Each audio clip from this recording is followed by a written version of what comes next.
आप सभी को नमस्कार। मैं doctor Mukesh Kumar Sharma, associate professor प्राणी शास्त्र विभाग, सम्राट पृथ्वीराज चौहान गवर्नमेंट कॉलेज अजमेर।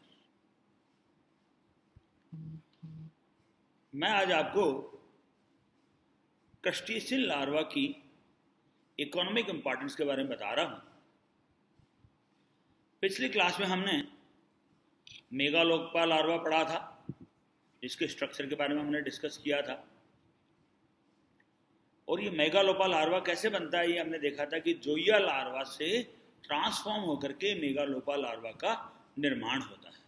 और इसमें क्या होता है, एक लार्ज सेफेलोथोरैक्स होता है और एक स्मॉल एब्डोमेन होता है, ठीक है, जिसपे छोटे छोटे प्लियोपोड्स पाए जाते हैं और इसमें टेल्सन बहुत ही छोटा होता है। ये देखिए आप, अगेन वो आपकी स्ट्रक्चर है इसकी मेगालोपा लार्वा की। उसके बाद में हमने माइसिस लार्वा के बारे में पढ़ा था। माइसिस लार्वा क्या होता है, बेसिकली कुछ क्रस्टेशियन में क्या होता है, जोइया लार्वा माइसिस लार्वा में कन्वर्ट हो जाता है। और इसमें आप देखिए एब्डोमेन काफी बड़ा होता है और आगे की तरफ इसमें क्या होता है, रोस्ट्रम पाया जाता है, जिसमें ये कैरापेस होता है ना, वो प्रोट्रूड होकर के और रोस्ट्रम का निर्माण करता है। पिछली क्लास में हमने इसको पढ़ लिया था, इसमें से हम लोग अभी इसके बारे में ज़्यादा डिटेल में नहीं पढ़ेंगे। देन हमने फाइलोसोमा लार्वा पढ़ा था। फाइलोसोमा लार्वा किसमें पाया जाता है, लोबस्टर में पाया जाता है। और लोबस्टर्स में क्या होता है, एग है ना, जो फाइलोसोमा लार्वा के अंदर हैच हो जाता है और उससे क्या होता है, फाइलोसोमा लार्वा का निर्माण होता है। और इसमें बॉडी है ना, जो बिल्कुल clear cut head, thorax and abdomen में डिवाइडेड होती है। और इसमें क्या होता है, एक सबसे इंपॉर्टेंट बात क्या है, स्टॉक्ड कंपाउंड आई भी इसमें पाया जाता है। और साथ में एंटीन्यूल्स का एक पेयर तथा एंटीन्यूल्स और एंटेना का एक पेयर सेंस ऑर्गन्स के रूप में पाया जाता है। और इसकी जो बॉडी होती है वो डोर्सोवेंट्रली फ्लैटेंड होती है और ट्रांसपेरेंट होती है, यानी उसको आर पार आसानी से देखा जा सकता है। और इसमें जो फर्स्ट जो मैग्लिपिड होती है वो रूडिमेंट्री होती है और सेकंड जो होती है वो यूनिरेमस होती है। अगेन यही फाइलोसोमा लार्वा की structure.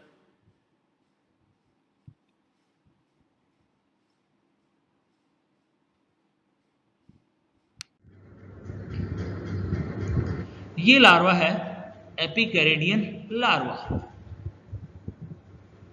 This is a larva of parasitic isopods such as Bopirus.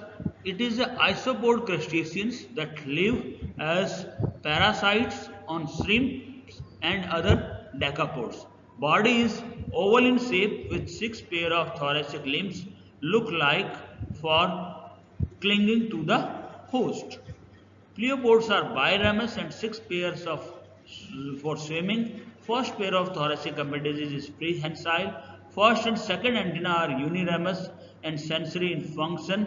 One pair of sharp mandible is modified for piercing the host. This larva occurs in gill chambers of prawns and fishes. ये larva क्या होता है, basically एक बॉपीरस है ना, जो parasitic isopods होता है, जो कि है ना, जो आइसोपोड क्रस्टेशियंस होते हैं, जो श्रिम्प्स तथा अदर डेकापोड्स के ऊपर पैरासाइट्स होते हैं, उसका ये लार्वा होता है। इसकी जो बॉडी शेप होती है वो कैसी होती है, ओवल होती है, जिसपे 6 pairs thoracic limbs look hook like होते हैं, जो कि होस्ट के ऊपर क्लिंग करने के काम में आते हैं। इसके जो प्लियोपोड्स होते हैं वो बाइरेमस होते हैं और जिसमें 6 पेयर, जो कि 6 पेयर होते हैं, किसके काम में आते हैं, स्विमिंग के काम में आते हैं। यदि हम इसके लाइफ साइकिल देखें यदि इसकी, तो क्या हो गया कि जैसे ही आपका एम्ब्रियो बना, सबसे एम्ब्रियो बन करके सबसे पहला जो हैच होने वाला होता है वो एपिकैरिडियम लार्वा होता है, ठीक है। एपिकैरिडियम लार्वा के बाद में फिर आपका ये क्रिप्टोसिंकस लार्वा बनता है, ठीक है। इसको हम आगे पढ़ रहे हैं अभी अपन, ठीक है। तो इस प्रकार से ये पहले सबसे पहले एपिकार्डियल लार्वा हुआ, फिर 4 डेज एपिकार्डियल लार्वा हुआ, फिर ये कॉपीपोड्स बना, फिर आपका क्रिप्टोनिस्कस लार्वा बना, ठीक है, और इसके बाद में ये फिर एडल्ट बन गया। तो इस प्रकार से इसकी जो बॉपीरस है उसकी ये लाइफ साइकिल होती है। अगला जो लार्वा है क्रिप्टोनिस्कस लार्वा है, वो क्या होता है, basically this is a second stage of larva of Bopyrus that occurs in the gill chambers of prawn and lobster. Body is elongated oval with 6 pairs of thoracic appendages modifying for clinging on the host. There is a single pair of pleviopods for swimming. The first pair of antennae is absent, while the second antenna is long and uniramous, and mouth parts are piercing and sucking type. ये जो बॉपीरस है ये इसका second larva है, जिसको हम क्रिप्टोनिस्कस larva कहते हैं। ये कहाँ पाया जाता है, ये प्रॉन्स तथा लॉबस्टर के गिल चैम्बर में पाया जाता है। बॉडी इसकी अलोंगेटेड होती है, जिसपे 6 पेयर थोरेसिक अपेंडेजेस पाई जाती है, जो कि होस्ट के ऊपर क्लिंगिंग करने के काम में आती है।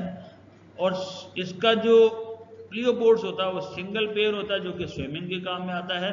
और इसके अंदर एंटीना जो होता है वो एब्सेंट होता है, और सेकंड एंटीना जो होता है, फर्स्ट एंटीना एब्सेंट होता है और सेकंड एंटीना होता है वो लंबा तथा यूनिरेमस होता है। और जो माउथ पार्ट्स होते हैं उसके पियर्सिंग तथा सकिंग टाइप के माउथ पार्ट्स इसके होते हैं। इस प्रकार से हमने पूरे लार्वा पढ़ लिया। अब इन लार्वा के सिग्निफिकेंस क्या है। Basically the larval stages are significant in scientific studies as they show evolutionary relationship among different group of crustaceans. Nauplius and meta-nauplius stages are common to all crustaceans, whether they are outside or inside the eggs.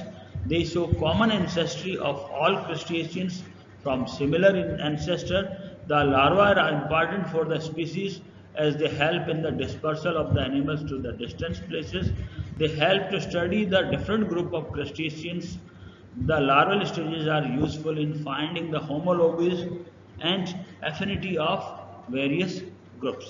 तो इस प्रकार से ये जो larval stages होती है और ये बहुत ही महत्वपूर्ण होती है और इनका सिग्निफिकेंस होता है। सिग्निफिकेंस में अपन ये देख लिया कि ये इवोल्यूशनरी रिलेशनशिप शो करती है, इसके बीच में डिफरेंट ग्रुप ऑफ क्रस्टेशियंस के बीच में इवोल्यूशनरी रिलेशनशिप शो करती है। और जो नॉप्लियस तथा मेटानॉप्लियस जो स्टेजेस होती है वो लगभग सभी क्रस्टेशियंस के लिए कॉमन होती है। इस वजह से ये क्या करते हैं, ये कॉमन एंसेस्ट्री शो करते हैं कि ये जो सभी जो क्रस्टेशियंस है ये सिमिलर जो पूर्वज है उनसे डेवलप हुए हैं। और जो इनकी लार्वा होते हैं ये इंपॉर्टेंट होते हैं किसके लिए, स्पीसीज के लिए, जिससे स्पीसीज अलग अलग जगह फैल सकती है। और ये जो लार्वल स्टेजेस होती है डिफरेंट ग्रुप ऑफ क्रस्टेशियंस के स्टडी के काम में भी आती है। और ये जो लार्वल स्टेजेस होती है होमोलॉगी तथा एफिनिटी एस्टैब्लिश करने के काम में भी आती है। अमंग डिफरेंट ग्रुप्स के बीच में होमोलॉगी तथा एफिनिटी भी ये शो करने के काम में आते हैं। यदि हम इसको कंक्लूड करें तो crustacea in their development undergo various larval stages with increasing complexity. The Nauplius larva present in majority of crustacean life cycle. Therefore, it is believed that all crustacea might have evolved from the common ancestor, which is resembled to Nauplius larva. The other larvae, such as Metanauplius, Myosis, and Zoea, shows the stages of evolution of higher crustacean from the Nauplius-like ancestor. तो इस प्रकार से यदि हम conclude करें तो basically हो जो अपन ने जो पहले पॉइंट बताए वही पॉइंट इसमें बता रहे हैं कि जो क्रस्टेशिया है ना, जो वेरियस लार्वल स्टेजेस क्रस्टेशिया में पाई जाती हैं, जो कि इनकी इंक्रीजिंग कॉम्प्लेक्सिटी शो करता है। और जो नॉप्लिस लार्वा है और जो मेटानॉप्लिस और जोइया और माइसिस लार्वा है ये इनके बीच में इवोल्यूशन शो करते हैं कि ये ना जो एक सिंगल एंसेस्टर से ये डेवलप हुए हैं सारे क्रस्टेशियंस। इस प्रकार से हमने ये देखा कि क्रस्टेशियंस में कौन कौन से लार्वा पाए जाते हैं, उनका हमने ये देखा कि उनके क्या सिग्निफिकेंस होता है, ठीक है। और उनके हमने डिफरेंट कैरेक्टर्स के बारे में हमने स्टडी की। तो आज हमने क्रस्टेशियंस की इकोनॉमिक लार्वा का टॉपिक ख़त्म कर दिया है। यदि आप सबको कोई प्रॉब्लम हो तो आप मेरे ईमेल अथवा मेरे व्हाट्सएप पे कांटेक्ट कर सकते हैं। धन्यवाद।